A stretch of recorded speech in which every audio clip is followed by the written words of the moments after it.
D'abord, bonjour, Monsieur Legault. Bonjour, Mme Bergeron. Comment allez-vous?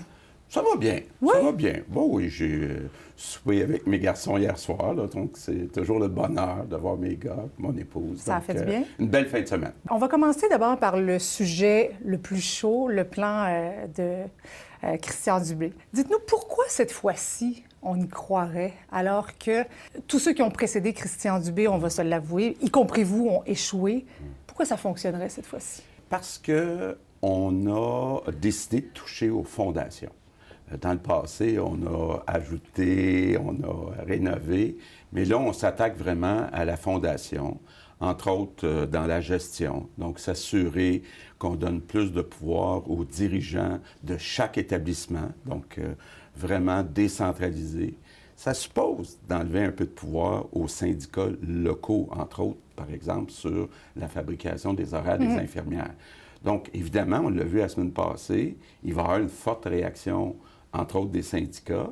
Donc, on s'attaque à gros, mais l'objectif, en bout de ligne, en fait, il y en a deux, donner des meilleurs services aux Québécois, puis avoir une meilleure qualité de vie pour l'ensemble du personnel. C'est quand même 1200 articles qui vont devoir être débattus. Est-ce que vous pensez vraiment que ça peut être adopté d'ici le mois de juin? On va prendre le temps qu'il faut. Il va y avoir des consultations, donc ça va prendre un certain nombre de semaines. S'il faut que ça aille jusqu'à l'automne, ça ira jusqu'à l'automne. Vous avez déjà dit que vous alliez puiser dans votre réserve de courage, mais quelle est votre réserve de patience? Il est où le X sur votre calendrier? Les conventions collectives viennent de se terminer le 31 mars. Les syndicats obtiennent le droit de grève à partir du mois de septembre. Donc, on s'attend que ça soit quand même un long débat. Hydro-Québec. Oui. Il y a des décisions importantes qui s'en viennent cette semaine. Est-ce qu'aujourd'hui, est-ce que vous savez qui va remplacer Sophie Brochu, entre vous et moi? Là? Non. Entre nous deux, on ne le sait pas. Je ne le sais pas. On a commencé à recevoir des candidatures. Avez-vous reçu des bons CV? On a reçu des bons CV. Oui, il y a beaucoup de gens intéressés par ce grand défi, qui est peut-être un des plus beaux défis au Québec. Quand on dit qu'il faut augmenter le volume d'Hydro-Québec de 50 créer un demi-Hydro-Québec, bien, c'est excitant. Est-ce que ça se peut, l'intérim? Ben oui, ça se peut, parce qu'écoutez, on est à quelques jours là, du départ de Sophie. Donc, oui, c'est possible, mais on veut que ça soit le plus court possible, si c'est le cas. Le fiasco, maintenant, à la SAC. Sérieusement, on se demande pourquoi au Québec, on a autant de difficultés avec les transitions numériques, avec ces gros projets-là. C'est qui, au final, qui est responsable de ce chaos informatique-là? Ouais. Dans le cas de la SAC, ce que moi j'ai compris, c'est que la décision qui a fait vraiment mal, c'est d'avoir fermé les bureaux pendant 3 semaines. Puis malheureusement, la direction de la SAC, quand les bureaux ont rouvert, ils n'ont pas prévu plus de personnel. Mais qui est responsable de ça, finalement? Parce que c'est la direction de la SAC, le conseil d'administration. Donc, on est en train d'évaluer là, qui a fait quoi, puis il va y avoir des conséquences. Ah oui? Oui. Qu'est-ce que vous voulez dire? Bien, il y a des personnes là, qui, de toute évidence, n'ont pas fait un bon travail de planification, puis on va devoir les changer.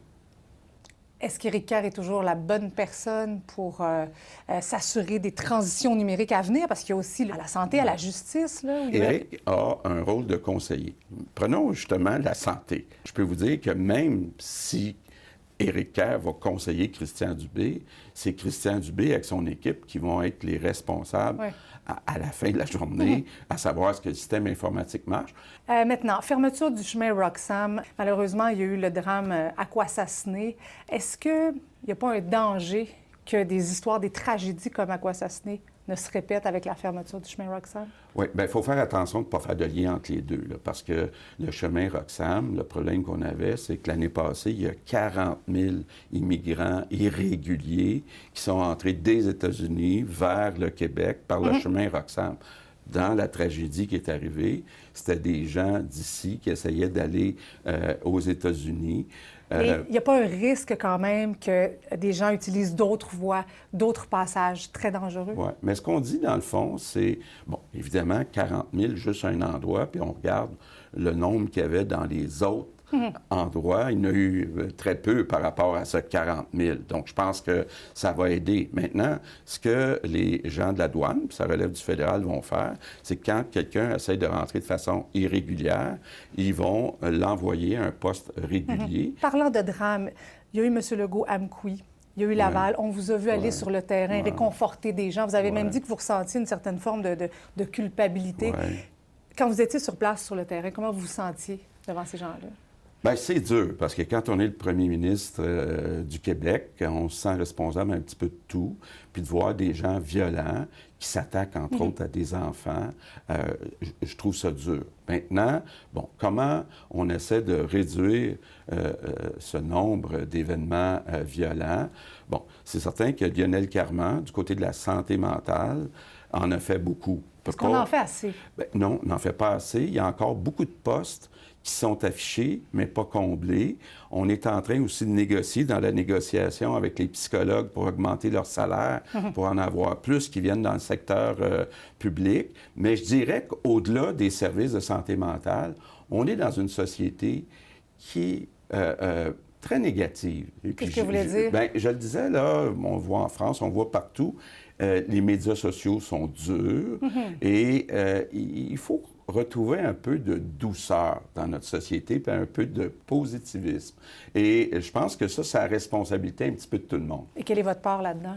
Bien, ma part là-dedans, c'est ça, c'est de dire, bien, essayons d'être moins négatifs, essayons de travailler ensemble, essayons d'être plus doux, d'être plus gentils. C'est un appel que je fais à tous les Québécois en même temps. Qu'est-ce que vous souhaitez qu'on retienne de vous à la toute fin de votre deuxième mandat? Bien, deux choses importantes pour moi.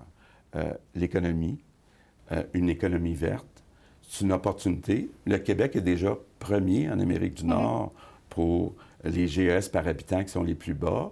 L'autre partie, c'est d'arrêter le déclin du français. Sincèrement, on va bientôt, d'ici la fin du mois, faire une annonce importante en immigration, parce que, bon, les enfants, il y en a moins au Québec, et puis je respecte cette décision-là. Dans le passé, les gouvernements ont accepté que la moitié des nouveaux arrivants soient des non-francophones. Il va falloir changer ça pour augmenter le pourcentage de francophones. Oui. C'est l'avenir du français qui est en jeu. Puis pour moi, là, ça me tient vraiment à cœur. Là. Je ne voudrais pas avoir été premier ministre puis de ne pas avoir arrêté ce déclin du français au Québec. Avec le fameux faucon aussi, il faut en parler. Oui, il y a le faucon qui ajoute un élément où on doit faire attention aux anglicismes, mais la clé, ça va beaucoup être choisir plus de francophones dans les nouveaux arrivants au Québec. Monsieur Legault, merci beaucoup. Merci beaucoup, Mme Bergeron. C'était un plaisir. Merci.